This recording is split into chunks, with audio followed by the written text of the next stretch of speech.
liste des stands. Entrée 1, Star Platinum. Star Platinum est le stand du docteur Jotaro Kujo, l'un des premiers à avoir été montré à l'écran aux spectateurs. En effet, le jeune Kujo, démontrant qu'il est possédé à sa mère et aux forces de police, est la première scène de Stardust Crusader, et ainsi la première scène où l'on voit un stand, mais pas en entier. Évidemment, le véritable premier stand à être apparu à l'écran est Magician's Red. Pour en savoir plus, voir Entrée 2. Star Platinum est un stand qui nous apparaît comme un homme de forte musculature, à la peau entre le bleu et le violet. Il porte des bottes, des genouillères, un pagne, un foulard autour du cou, des épaulettes, des gants noirs cloutés et un bandeau en dessous des cheveux, dressé tel un Super Saiyan. Niveau personnalité, il est décrit dès le départ comme un fantôme extrêmement violent, qui dans le manga prend beaucoup de plaisir à frapper ses adversaires, mais qui est en fait sans aucune personnalité propre. D'après moi, ça serait juste le côté combatif et limite violent de Jotaro qui est ressorti dans un stand d'une puissance extrême. Et heureusement que c'est un Joestar, sinon je ne sais pas ce qui se passerait. Il est également considéré comme l'un des stands les plus puissants, si ce n'est le plus puissant, de son univers. Il agit à courte portée et il est vraiment invincible sur ce plan-là. Il arrivait déjà à rivaliser avec le Magician's Red d'Abdul, qu'il maîtrise lui depuis plusieurs dizaines d'années. Au niveau de ses statistiques, il a un A en force et c'est mérité. L'exemple le plus célèbre est dans son combat contre Midler et son stand High Priestess, où il est parvenu à casser les dents du stand, apparemment plus dur que le diamant. A en vitesse, il irait plus vite que la vitesse de la lumière elle-même, et si on voit le nombre de coups de poing qu'il parvient à mettre à la seconde, on aurait tendance à le croire. C'est en portée, il fallait s'y attendre, mais c'est quand même vraiment pas mal.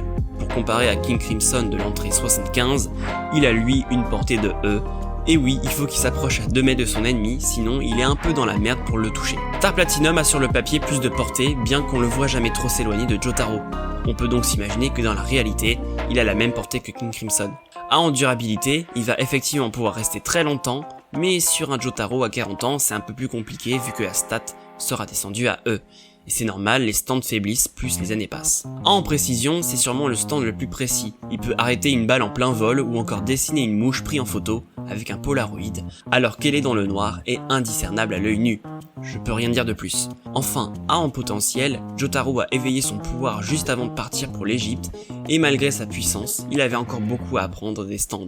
Et c'est ce qu'on va voir tout de suite.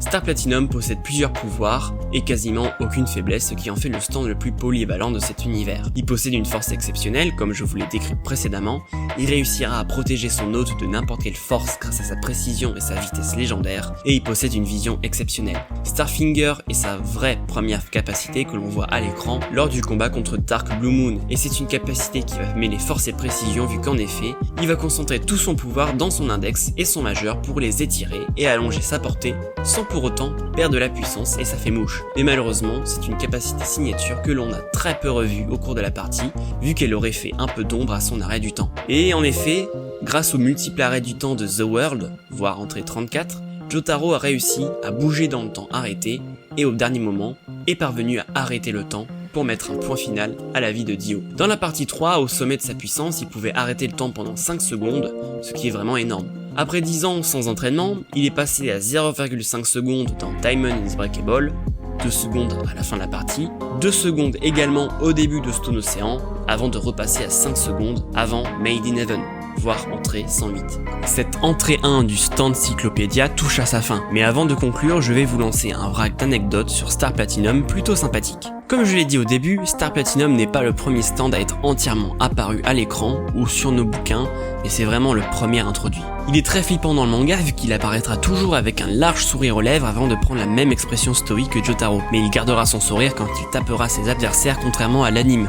Brrr, il fait flipper. Les stands de Stardust Crusader sont tous désignés par une carte du tarot de Marseille, et ce stand est représenté par la carte de l'étoile, symbole d'espoir, d'optimisme et de discernement, en écho avec le titre complet de la partie, Jotaro Kujo, un héritage pour le futur. Enfin, il y a une théorie plutôt chouette comme quoi ce stand serait la réincarnation de Jonathan Joestar, alors tué par Dio, il y a de cela plus de 100 ans, et c'est plutôt une théorie convaincante malgré le peu d'arguments. Jonathan aurait dit à Dio qu'il viendra le hanter si jamais il le tue, et les deux ont quelques ressemblances physiques, mais bon, c'est très vite fait. Si c'était moi, j'aurais dit que c'était plutôt le symbole de la réincarnation de Jonathan, vu que Jotaro est son descendant, et qu'il a en son sang plusieurs dizaines d'années d'histoire et de souffrance de sa famille, et que c'est à lui d'y mettre fin, une bonne fois pour toutes.